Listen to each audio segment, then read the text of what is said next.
Hello दोस्तों, स्वागत है आपका इस वीडियो में। और आज की इस वीडियो में मैं आपको क्लास 11 पॉलिटिकल साइंस का जो 9th चैप्टर है जिसका नाम है constitution as a living document, इसके इंपॉर्टेंट क्वेश्चंस कराऊंगा। और ये वही क्वेश्चंस हैं जो आपको एग्जाम में देखने को मिल सकते हैं। तो चलिए इस वीडियो को स्टार्ट करते हैं।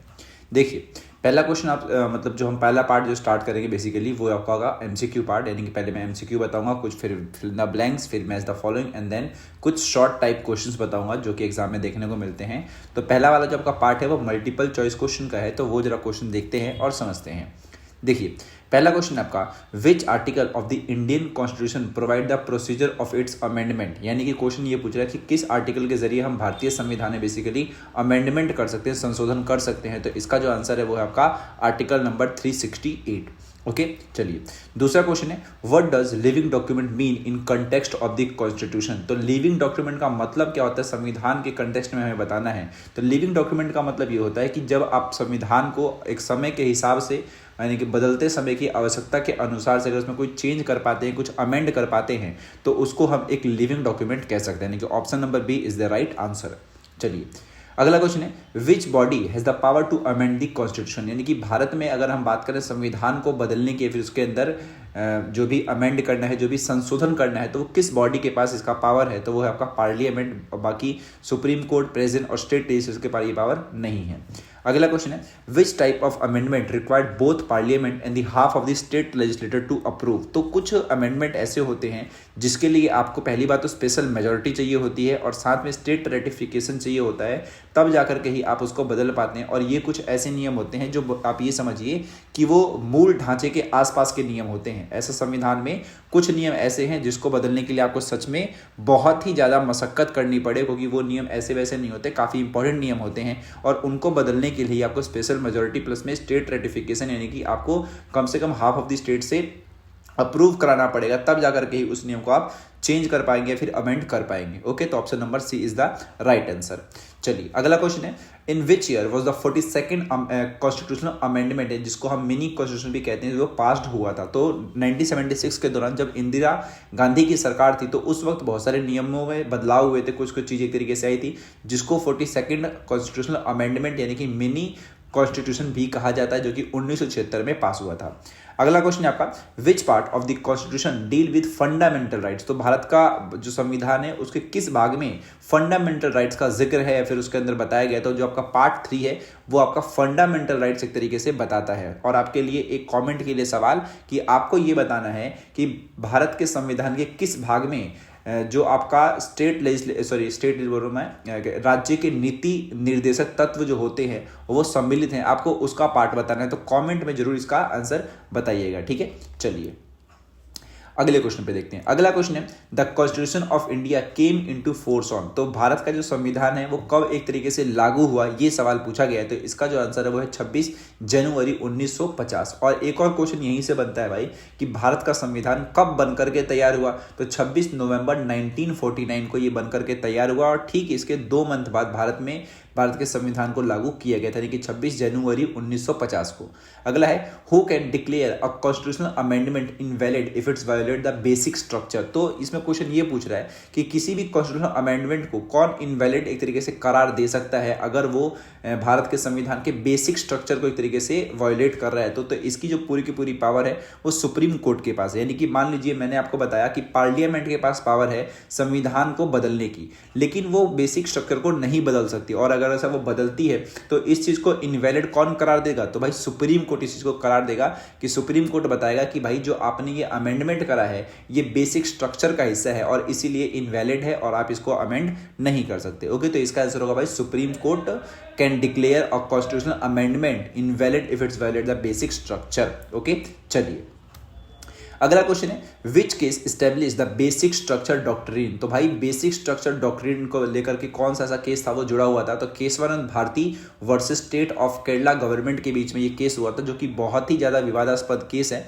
तो ये बहुत ही बड़ा मुद्दा है, हालांकि आपके एग्जाम में इतना नहीं पूछा जाएगा। तो 1 मार्क में आप इसको बस याद रखिए कि Kesavananda Bharati versus state of Kerala के बीच में ये जो केस था वो चला था, जो कि एक तरीके से आप ये समझिए कि जो मूल ढांचे से जुड़ा हुआ केस था संविधान के। अगला क्वेश्चन है which amendment lower the voting age from 21 to 18 years. तो भारत में जो पहले वोट डालने की जो उम्र थी ना वो 21 साल थी, लेकिन बाद में इसको देखते हुए 1989 के आसपास यानी कि 1989 के आसपास क्या किया, 21 टू 18 कर दिया गया, यानी कि 21 वर्ष के पहले लोग वोट डाल सकते थे, लेकिन 1989-90 के बाद क्या किया, इसको घटा करके 18 वर्ष कर दिया गया। तो अभी 18 वर्ष के जो व्यक्ति हैं वो वोट डाल सकते हैं। और ये किस अमेंडमेंट के जरिए हुआ, ये क्वेश्चन था। तो इसका जो आंसर आपका 61st अमेंडमेंट यानी कि option number C is the right answer.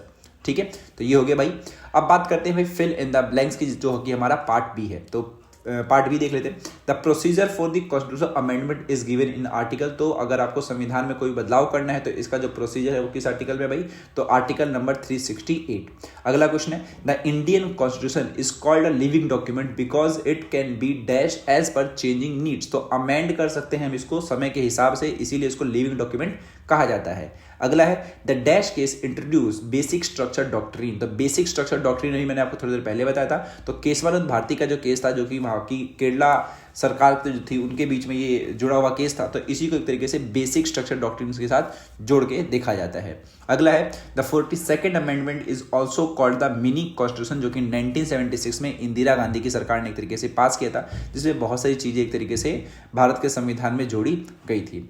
अगला क्वेश्चन है the dash court can declare an amendment unconstitutional if it violet the basic structure. तो मैंने थोड़ी देर पहले ही आपको बताया कि एक सुप्रीम कोर्ट ही ऐसा है जो कि किसी भी अमेंडमेंट को एक तरीके से अनकॉन्स्टिट्यूशनल करार दे सकता है कि अगर वो जो अमेंडमेंट है संविधान के बेसिक स्ट्रक्चर से उसको चेंज कर रहा है, फिर बेसिक स्ट्रक्चर से जुड़ा हुआ है। तो बेसिक स्ट्रक्चर का जो मुद्दा होता है वो पार्लियामेंट चेंज नहीं कर सकती, और अगर वो करती है तो सुप्रीम कोर्ट उस चीज़ को अनकॉन्स्टिट्यूशनल डिक्लेयर कर सकता है। ठीक है भाई, तो ये हो गया हमारे फिल इन द ब्लैंक्स।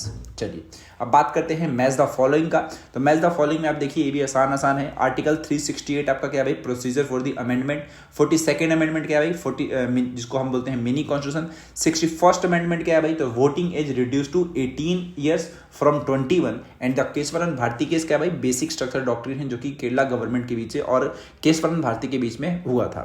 ठीक है, चलिए अब बात करते हैं शॉर्ट आंसर क्वेश्चन की। तो what is mean by the constitution as a living document. तो देखिए लिविंग डॉक्यूमेंट किसे कहते हैं, ये सवाल पूछा गया है। तो it means the constitution can be amend to meet the need of changing times while retaining its core values. तो समय के साथ हमें क्या करना है, जो आपका संविधान है उसमें नए नए अमेंडमेंट करने हैं, लेकिन उसकी जो कोर वैल्यूज है ना उसका हमें ध्यान में रखना है। तो इसी को आप लिविंग डॉक्यूमेंट कह सकते हैं। अगला है the name the article which deal the constitution amendment. तो आर्टिकल नंबर 368 है, जिसके जरिए हम भारत के संविधान में कोई बदलाव कर पाते हैं। अगला है why was the basic structure doctrine introduce. तो बेसिक स्ट्रक्चर इंट्रोड्यूस को क्यों किया गया, ये पूछा गया है। ताकि भाई इसलिए किया गया कि जो पार्लियामेंट है ना वो किसी भी संविधान के जो इसेंशियल फीचर्स हैं उसको एक तरीके से अमेंड ना कर सके। मान लीजिए हम सभी को स्वतंत्रता का अधिकार है, तो हमारे को जो स्वतंत्रता मिली है भारतीय संविधान के हिसाब से वो हर एक चीज में मिली है। तो ये जो आपका है ना ये काफी इसेंशियल फीचर है किसका, कॉन्स्टिट्यूशन का। और इसको अगर पार्लियामेंट चेंज कर दे तो नॉर्मल सी बात है हमारे पास हम स्वतंत्र ही नहीं रह पाएंगे। तो ये क्या है आपका एक बेसिक स्ट्रक्चर का हिस्सा है। इसीलिए सुप्रीम कोर्ट ने एक तरीके से बेसिक स्ट्रक्चर डॉक्ट्रिन को एक तरीके से इंट्रोड्यूस किया कि भाई जो बेसिक स्ट्रक्चर है संविधान का उसको पार्लियामेंट अमेंड नहीं कर सकती। चलिए अगला है mention any one amendment that affected fundamental rights. तो 42nd अमेंडमेंट जिसको मिनी कॉन्स्टिट्यूशन कहा जाता है, इसमें बहुत सारी चीजें ऐसी थी जिसको पास किया गया था, और ये वही अमेंडमेंट है जो कि 1976 में इंदिरा गांधी ने किया था। और इसीलिए ये जो आपका है वो फंडामेंटल राइट्स को बहुत ही ज्यादा अफेक्ट करता है। बाद में जो 1978 में जनता पार्टी की सरकार आती है उन्होंने बहुत सारी चीजें चेंज कर दी, क्योंकि ये एक ऐसा टाइम था जब इंदिरा गांधी ने अपना जो प्रधानमंत्री का जो कार्यकाल है ना वो 5 वर्ष से 6 वर्ष का कर लिया था। तो आप खुद ही समझिए कि ये एक ऐसा अमेंडमेंट था जिसने भारत के संविधान का जो भी फंडामेंटल राइट्स मिले हैं उसको अफेक्ट किया था। तो 42nd amendment 1976 bye Indira Gandhi, और बाद में इसको हटा दिया गया जनता पार्टी की सरकार द्वारा 1978 के बाद। खैर अगला क्वेश्चन है what is simple majority amendment. तो an amendment pass by more than 50% of members present and voting in parliament. तो देखिए सिंपल मेजोरिटी क्या होता है कि जो भी वहां पर कोई चेंज वगैरह हो रहा है, वोटिंग वगैरह करी जा रही है, मतलब मान लीजिए कोई अमेंडमेंट करा जा रहा है और वो जो पास किया जा रहा है 50% ऑफ मेंबर द्वारा कर दिया गया, तो नॉर्मल सी बात है वो उसको हम क्या बोलेंगे भाई, सिंपल मेजोरिटी बोलेंगे। सिंपल मेजोरिटी में आपके पास कम से कम 50% मेंबर चाहिए, और अगर वो उसको पास कर देते तो वो सिंपल मेजोरिटी में काउंट होगा। एक होता है आपका स्पेशल मेजोरिटी, जिसमें आपको 2/3 मेंबर चाहिए होते हैं, यानी कि 50% से थोड़े ज़्यादा 75% के आसपास, तो ही आप कोई अमेंडमेंट कर पाते हैं। तो सिंपल मेजोरिटी में जो नंबर ऑफ वोटर्स है, बेसिकली जो लोकसभा के ही मेंबर्स हैं, वो क्या हो जाते हैं, हाफ हो जाते हैं। ठीक है, इसी को हम बोलते हैं सिंपल मेजोरिटी। ओके, चलिए अगला क्वेश्चन आपका, which body has the final authority to interpret the constitution. तो इंटरप्रेट द कॉन्स्टिट्यूशन की जो फाइनल अथॉरिटी है वो किसके पास है भाई, सुप्रीम कोर्ट के पास है। वही बताएगी कि क्या सही है क्या गलत है। अगला है, when was the 61st amendment pass and what did it change. तो pass in 1989, it reduce the voting age from 21 to 18 years, जो कि मैंने आपको थोड़ी देर पहले बताया था कि 1989 के समय में ही क्या कि जो वोटिंग की जो एज थी 21 वर्ष, उसको घटाकर कितना कर दिया गया भाई, 18 वर्ष कर दिया गया। अगला है, give one example of an amendment that required state ratification. तो 73rd अमेंडमेंट जो आपका है कौन सा वाला है, जो पंचायती राज से जुड़ा हुआ है, ये एक ऐसा मुद्दा है ना जिसके लिए आपको स्पेशल मेजोरिटी भी चाहिए, साथ में स्टेट रेटिफिकेशन भी चाहिए। तो ये एक ऐसा आपको समझ आ गया होगा कि कुछ ऐसे संवेदनशील मुद्दे जिसमें स्टेट रेटिफिकेशन की जरूरत पड़े, इसको आप स्पेशल मेजोरिटी के साथ जोड़ सकते हैं।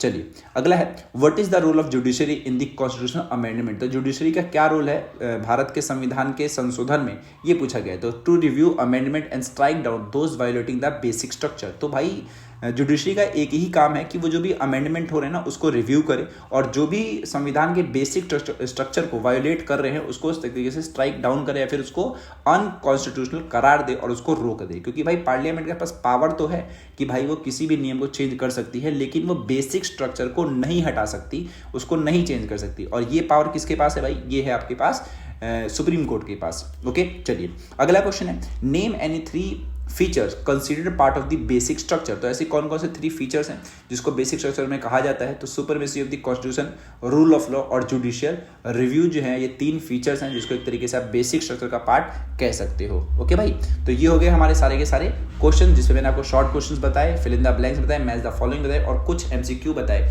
और आशा करता हूँ आपको वीडियो समझ आ गई होगी, जो भी क्वेश्चन मैंने बताए हैं। और अगर आपको कोई भी डाउट है तो प्लीज़ कमेंट बॉक्स में लिखिए।